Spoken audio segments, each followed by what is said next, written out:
అనొచ్చు తప్పేం లేదు. అంటారు ఖచ్చితంగా అంటారు. నేను ముందే చెప్పిన ఏమని, నేను బ్రహ్మాండంగా ఏ ఊరికి పోతే ఆ ఊరికి ఆ ఊర్లో మందులు అమ్ముకుంటే బతికేటోని. నీకు నాకు కుదరదని చెప్పిన. అవునా?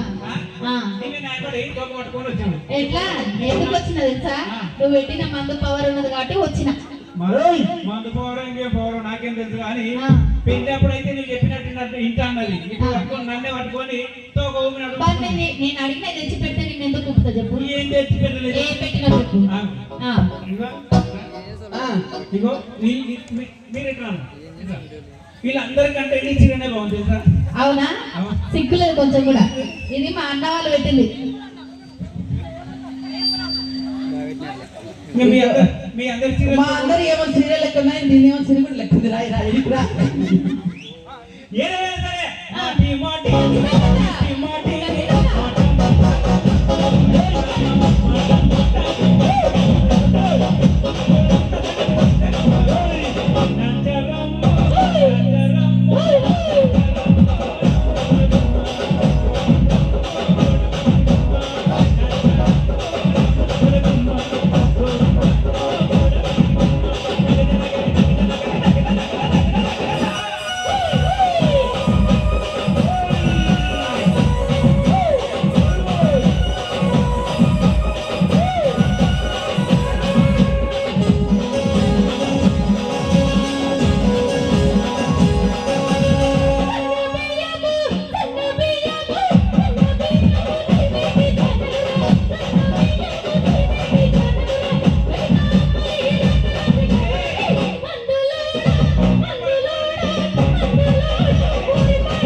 దీనికంటే డబ్బులు లేదు. అవును, తలుపులో పట్టకపోయేదమ్మా, ఇట్లా పోయేది తలుపులో నుంచి. తలుపులో పట్టుకుంటే అడ్డం పడిపోయేది కదా.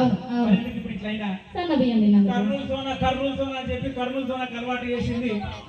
ఇంతకుముందు కూపన్లు ఏంది అటువంటి అయినా మొగుడు ఏం తింటే పెన్ను అత్తినా అంతేనా? అంతే అంతే కదా. అంతేనా?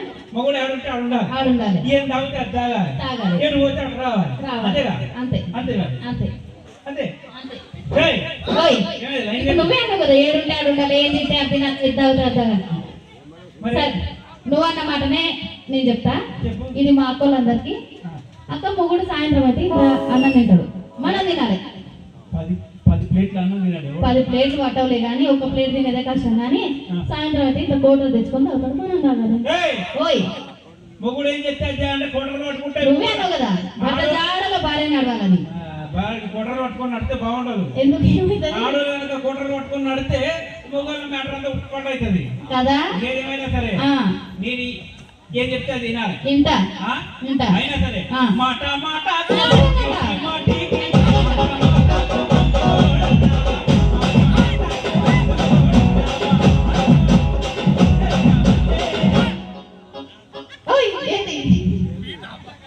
నజరం